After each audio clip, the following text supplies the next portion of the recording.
protect us from the hellfire. Taqwa comes from that root word. It becomes iwtaqa, and the waw and the ta are connected, becomes ittaqa. And basically it means to protect yourself. In this dunya, protect yourself from your desires. Protect yourself from things that take you towards the anger of Allah subhanahu wa ta'ala. And the akhirah protects you from hellfire. And one time this debate was amongst the Sahaba. It started amongst the Sahaba. Umar al-Khattab radhiallahu anhu was the Khalifa, and the Sahaba were sitting down and they started a discussion as to what is taqwa. How can you define taqwa? Because the Quran is filled with taqwa, taqwa, taqwa, taqwa, taqwa. Sometimes in one ayah there's two of them. Ya ayyuhan nas, ittaqu rabbakum. O humanity, have taqwa of Allah. الذي خلقكم من نفس واحدة وخلق منها زوجها وبث منهما رجالا كثيرا واتقوا الله. Again, اتقوا الله. يا أيها الذين آمنوا اتقوا الله ولتنظر نفس ما قدمت لغد. Have taqwa of Allah and be wary and be careful, be watchful. What are your deeds that are going to Allah subhanahu wa ta'ala? What are you uploading?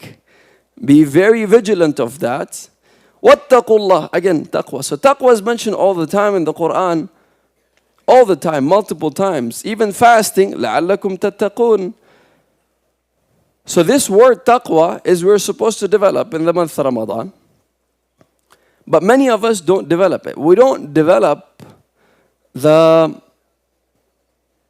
vigilant attitude towards protecting ourselves from the punishment of Allah subhanahu wa ta'ala and pushing ourselves to Allah subhanahu wa ta'ala. Let me give you an example of that. How many of us here, brothers and sisters, would come to the masjid to listen to a half an hour lecture or reminder, let's say, on a Friday, if there was no Jum'ah fard on you? Huh? How many of us, even me, would I come here every Friday? All of us. We're leaving your work religiously, putting aside everything you have. We wouldn't. The reality is we wouldn't. If it was voluntary, we wouldn't. And that's one of the mercy of Allah subhanahu wa ta'ala. He made a fard on you and us. Not just you, me too. And He made fasting fard on us to make the taqwa easy for us to get it. But even fasting comes, we don't get taqwa. Subhanallah. It's one of the mercy of Allah subhanahu wa ta'ala. He takes away shaitan and He makes it fard for you 30 times a day. He makes it fard for you to pray 5 times a day so that your heart can be connected to Allah subhanahu wa ta'ala. But if you don't do it right, it won't be connected. You see what I'm saying? So my example still stands. Why is it that we do the bare minimum? Just the fara'id. Just the fara'id. That's not taqwa. That's the opposite of taqwa. The Sahaba ridwanullahi ta'ala alayhim ajma'in would compete in doing the maximum amount they could, and we compete in who can do the most minimum. Metaphorically speaking, I'm sure we don't compete. You get my point? How is the ummah of Islam supposed to get victory if we are satisfied with the bare minimum? Yaqi, praying 5 times a day is not bare minimum, bare bones. Abu Bakr radhiallahu anhu, his slave, his servant, slave is the wrong word. In Islam there's no slavery. The English word slave has a colonial connotation to it that does not represent Islam at all. So that's the wrong word to use. Abd should not be translated as slave. So there was a servant of Abu Bakr radhiallahu anhu. It's indentured service. That's the best word. Anyway, he brought Abu Bakr radhiallahu anhu some meat. Abu Bakr radhiallahu anhu ate it. And he asked him, where'd you get it from? He said, I got it from some money that someone owed me back in the days of Jahiliyyah when I used to do black magic and fortune telling, connected. This food that Abu Bakr ate was doubtful, was not haram, was doubtful. But he chose to vomit it out. He drank water. He put his finger in his mouth until he vomited the entire thing out. He didn't have to. Why did he do so? Because he had taqwa. It's not just about the bare bones. Khalas, it's not haram, let me just do it. It's about doing the best you can, and this was the attitude of the Sahaba. Radiyallahu anhum ajma'in. If you look at the Sahaba in the battles, I'll give you one example of a Sahabi. I forget his name, subhanallah, in the Battle of Uhud. This Sahabi was protecting Rasulullah sallallahu alayhi wasallam. He had enough protection, he didn't have to, but he did it anyway. And he was protecting him with a shield. And as the battle got intense in the Battle of Uhud, near the ending time when the Muslims were on the back foot, he lost his shield. The only thing he could protect Rasul was by his body. And he started putting his limbs and his body in the way of the arrows that would be targeted at Rasulullah. In one narration, it mentions how there was an arrow coming and he could only put his face in the middle. He didn't have time to put his arm, put his legs, put his body. So he put his face in the middle to protect Rasulullah, and that arrow went through his eye.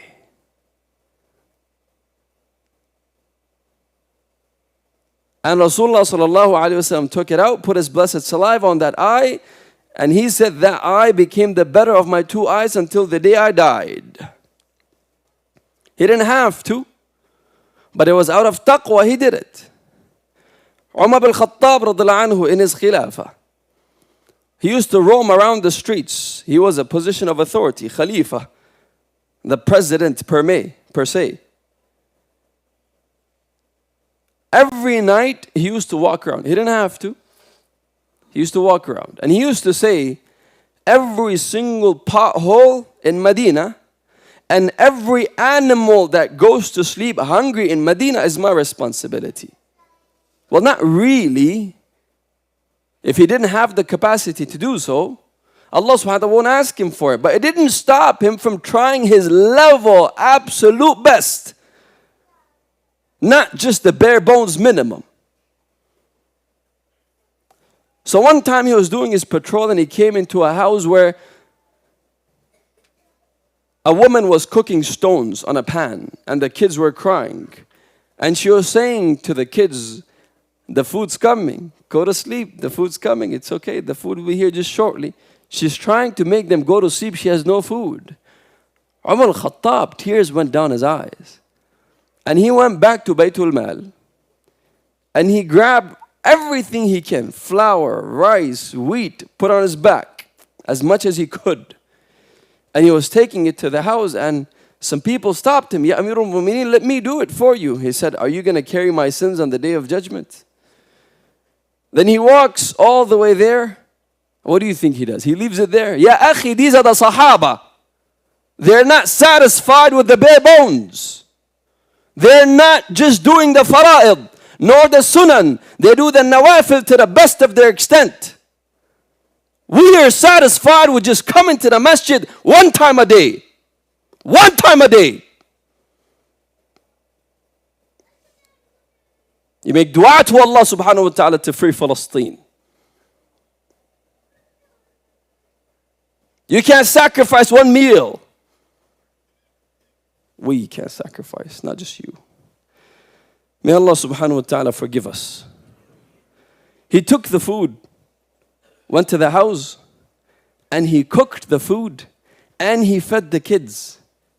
And he said they cried because of me, they're going to smile because of me. Then he left from there. These are the Sahaba. Radiyallahu anhum ajma'een. This is taqwa. This is wara', piety, not the bare bones. If the month of Ramadan came and went by and you're still stuck with bare bones and you have not developed taqwa, beware that you're going to fall prey to the hadith of Rasulullah sallallahu alaihi wasallam, where he said there will be people who go through the month of Ramadan and exit the month of Ramadan without developing taqwa, without, i.e. consequentially, attracting the mercy and the forgiveness of Allah subhanahu wa ta'ala, and straight go to hellfire. May Allah subhanahu wa ta'ala forgive us.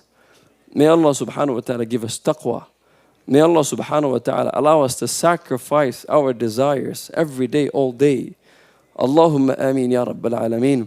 أقول قولي هذا وأستغفر الله لي ولكم ولسائر المسلمين من كل ذنب فاستغفروه فيا فوز المستغفرين.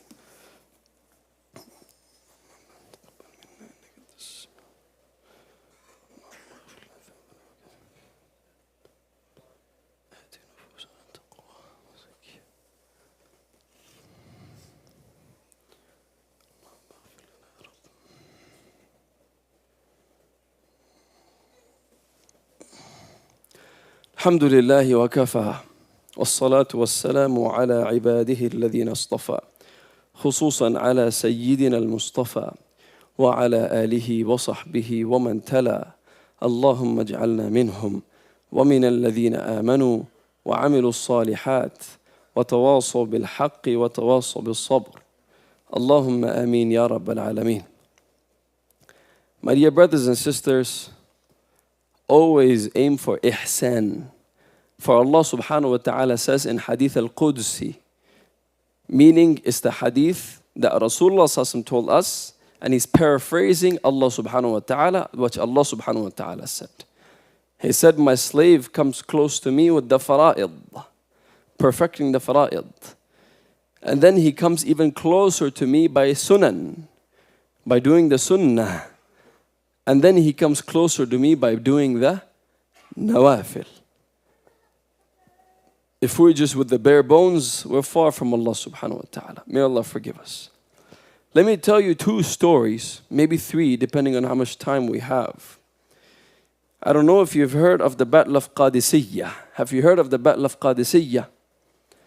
The Battle of Qadisiyah was fought against the Persians, the Sassanid Empire, which was the largest empire of the time of Rasulullah sallallahu after Rasulullah sallallahu even around that time. The Sassanid and the Romans were at neck to neck with each other for hundreds of years, and they could not defeat each other. Both empires were huge, and they would both collide against each other, and sometimes the Persians would win, sometimes the Romans would win. Come the time of Umar al-Khattab radhiyallahu anhu, he is the Khalifa, and he sends an army towards the Romans and he sends an army towards the Persians. The army towards the Persians is led by Sa'ad ibn Abi Waqqas radhiyallahu anhu. And the Muslim army amounted to 30,000 soldiers. And the Persians amounted to 200,000. Not only that, they had elephants. And they had centuries, forget decades, of battle experience against a mightier army than the Muslims, some might say, which is the Romans. So obviously the odds are not in the favor of the Muslims. The Persians do not want to fight the Muslims, do not want to fight the Muslims at all. So they send convoys to negotiate, but the Muslims reject negotiations. One time, two times, the third time, Rustum, the general of the army, sends someone. And then Sa'ad ibn Waqqas sends Rabi' ibn Amir radhiyallahu anhu to go speak to the general Rustum on the third time. Rabi' ibn Amir goes to Rustum, and subhanAllah, look at this.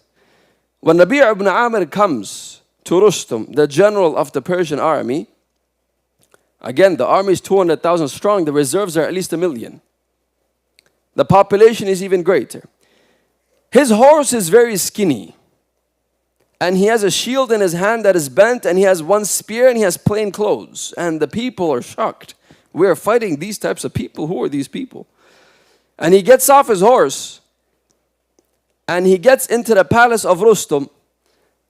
And the carpet is made of gold and pearls and gems and whatnot. It's $1 billion carpet. It's a very expensive carpet. Probably not billion, obviously, millions. He drags his spear upside down, ripping the carpet, and dragging his feet, goes in front of Rustum, and he stomps his spear in front of Rustum. And he says, what do you want? We're not here to negotiate. Why'd you call me? Rustum is shocked. Who are these people? We don't know them. They came out of nowhere with an army that's 30,000. Look at the horse and the guy that came with. Look at the bent shield that the guy has. That means various things. Yani the shield is not high quality, high grade armor, etc., etc., etc. And he says, why are you here? Rustum calls it, why are you here? He says, ibta'athana Allah. Allah subhanahu wa ta'ala sent us. لِنُخْرِجَ الْعِبَادِ مِنْ عِبَادَةِ الْعِبَادِ إِلَى عِبَادَةِ اللَّهِ. To remove the slaves of Allah from the slavery of other slaves to the slavery of Allah subhanahu wa ta'ala. وَمِنْ جَوْرِ الْأَدْيَانِ إِلَى عَدْلِ الْإِسْلَامِ. To remove people from the oppression of all other systems to the justice of Islam. And whoever submits, they submit. And whoever surrenders, we're going to implement Islam. Until the wa'ad of Allah. We're going to fight you until the wa'ad of Allah subhanahu wa ta'ala comes true. So he said, what is this promise of Allah subhanahu wa ta'ala? Rustum asks. And he says, النصر لمن الجنة لمن مات والنصر لمن بقي. Jannah for those who die and victory for those who are alive. And he goes back and they fought. 3 days they fought. In 3 days, Muslims lost 6,000 lives. That's 1/5 of the army. That's a big number. But that took 3 days. At the end of the 3rd day, by the way, this battle happened in Ramadan. This battle happened in Ramadan. At the end of the 3rd day, Sa'ad ibn Abi Waqqas, he says to the Sahaba, O people, what you are waiting for is in front of you, which is Jannah. And we're not going to achieve Jannah, either Jannah or victory, unless we have more sabr than the people in front of us. So what they plan to do is they normally would fight from sunrise to sunset. At sunset, there was a general consensus to not fight anymore because they're very tired. Fighting takes an immense amount of energy. Look at MMA. It's 5 rounds, 4 rounds, 5 minutes per round, 4 rounds each. They're very tired after that. Imagine fighting from sunrise to sunset.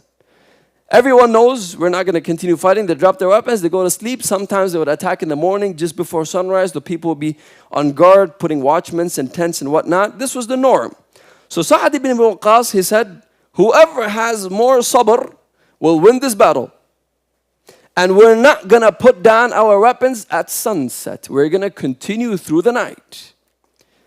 And they continued fighting whilst yelling, An-Nasru ma'a sabr, An-Nasru ma'a sabr. Victory is with sabr. And they continued all the way until Fajr.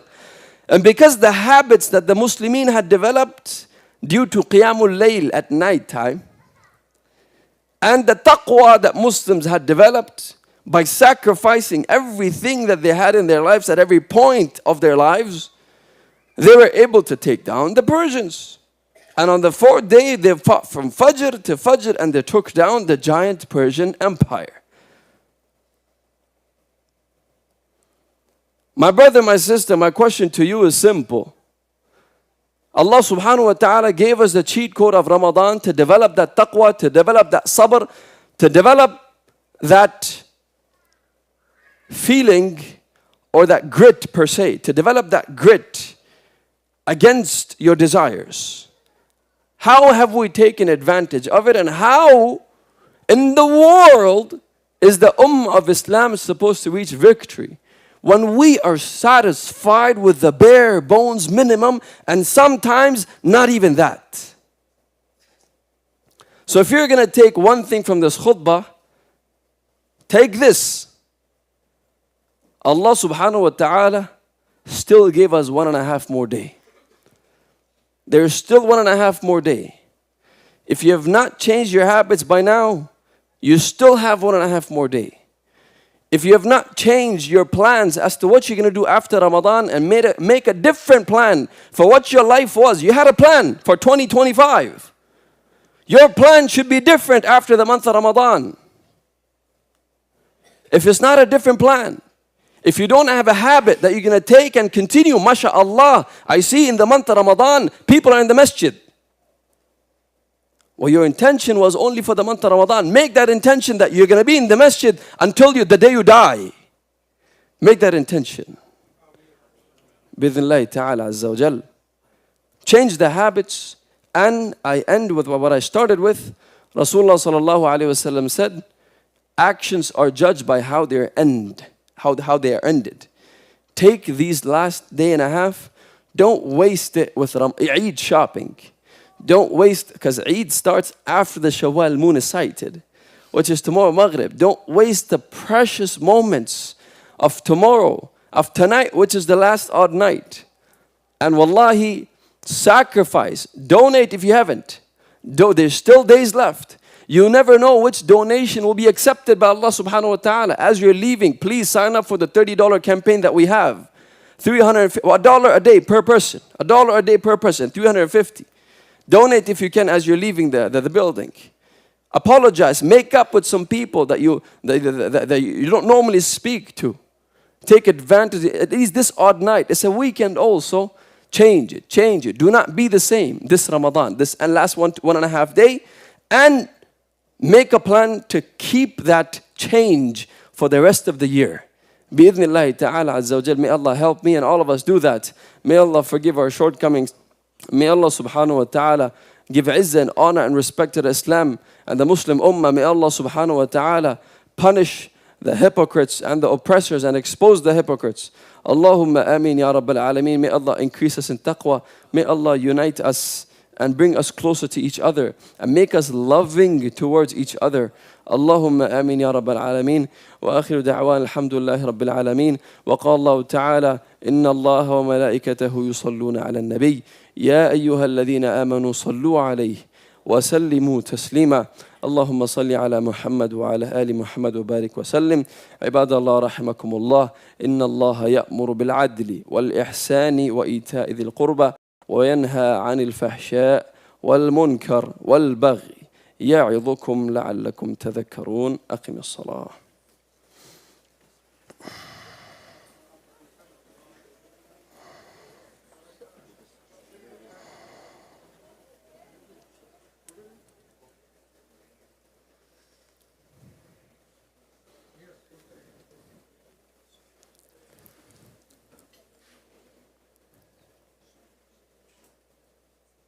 Fill the gaps, inshallah. We have lots of people today in the building.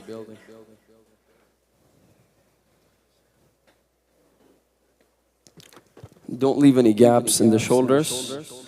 Rasulullah sallallahu alayhi wasallam warned us strictly for that. Shaitan will come between us and it doesn't complete the prayer. And it removes some of the beautification of the prayer. So stand jacket to jacket and shoulder to shoulder, inshallah. Fill the gaps.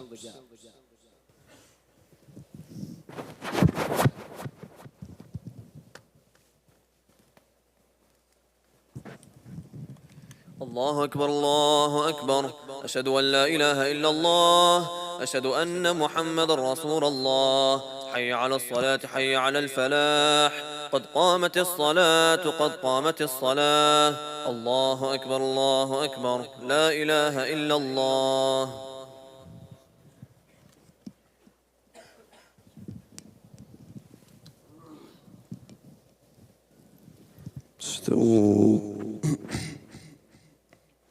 الله أكبر.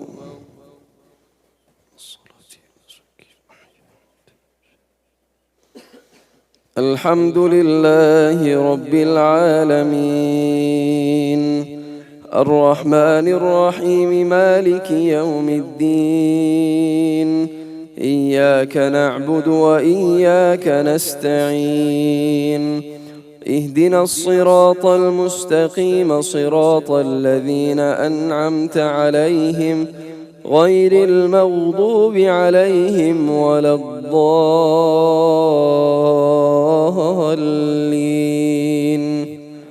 آمين.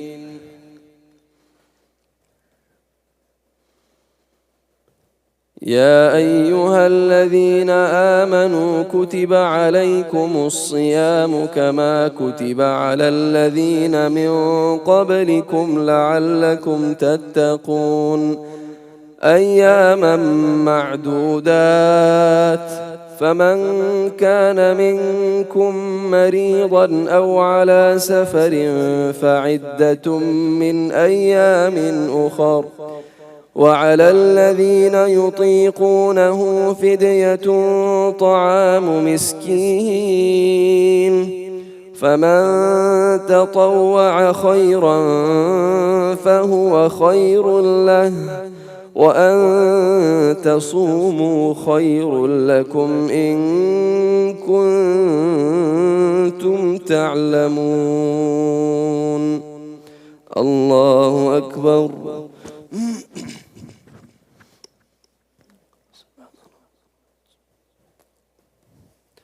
سمع الله لمن حمده. الله أكبر.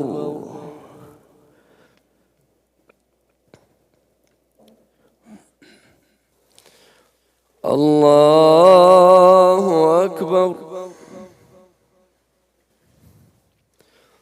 الله أكبر.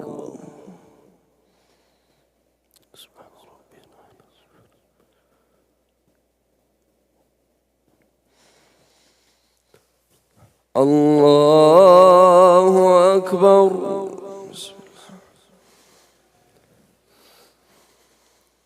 الحمد لله رب العالمين الرحمن الرحيم مالك يوم الدين إياك نعبد وإياك نستعين اهدنا الصراط المستقيم صراط الذين أنعمت عليهم غير المغضوب عليهم ولا الضالين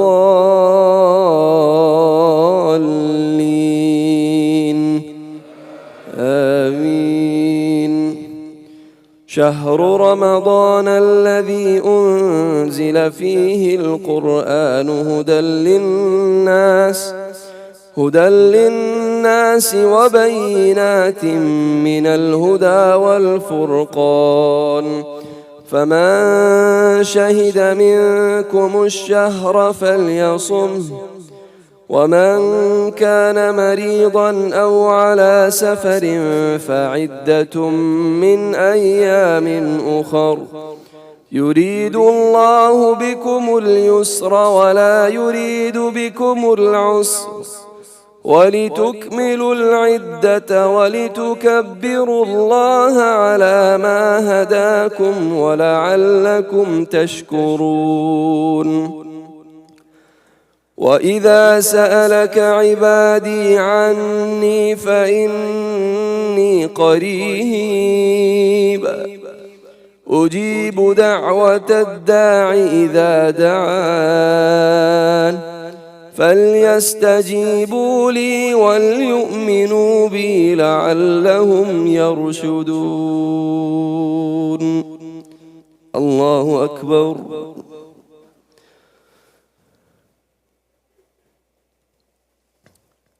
سمع الله لمن حمده. الله أكبر.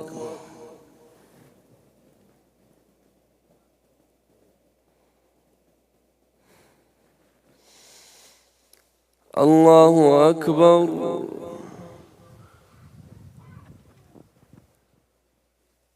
الله أكبر.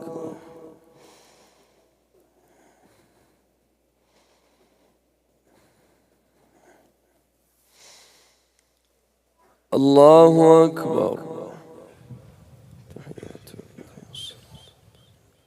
السلام عليك أيها النبي ورحمة الله. أشهد أن لا إله إلا الله وأشهد أن اللهم صل على محمد وبارك على محمد.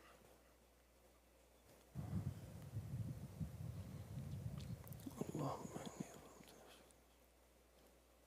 تغفر لي مغفرة من عندك ورحمة